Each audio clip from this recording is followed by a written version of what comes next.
Makakapal naman talaga ang muka ng may kasalanan. Saan?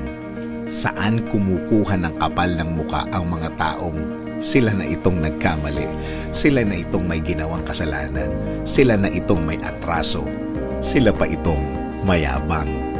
Diyan kasi nila itinatago ang takot nila dahil alam nila sa sarili nila na mali ang ginawa nila at alam nilang may katapat na parusa ang ginawa nila.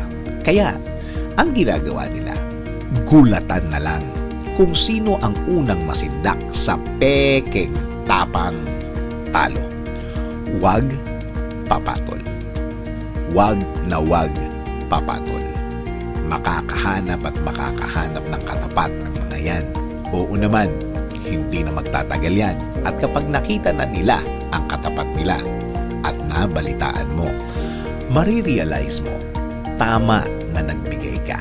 Hindi ka pumatol at hindi ka pumarehas.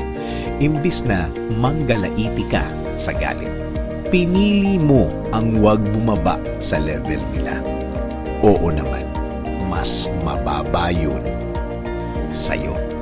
Mas mababa yun sa'yo. Ang baba nun. Wag magpaalipin sa galit mo. Huwag mong ibigay ang gusto nila. Oo naman, ang gusto nila, patulan mo sila. Ang gusto nila, awayin mo sila sa harapan ng maraming tao. Mas maraming tao, mas gusto nila. Mas ready sila. Yes, naka-ready ang mga taong yan. Naka-ready sa mga harapang ganyan at kayang-kaya kanilang pahiyain, kaya nilang baligtarin ang kwento at sila ang mga victim, sila ang maging inaapi. At ikaw ang pinakamasamang tao na nabuhay sa mundong ibabaw.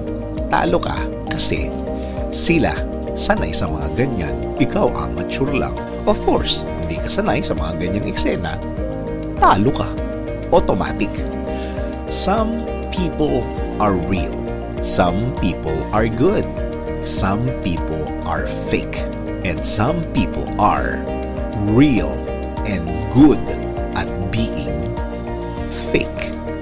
Sabi nga sa Romans 12:19, do not take revenge, my dear friends, but leave room for God's wrath. For it is written, it is mine to avenge, I will repay, says the Lord.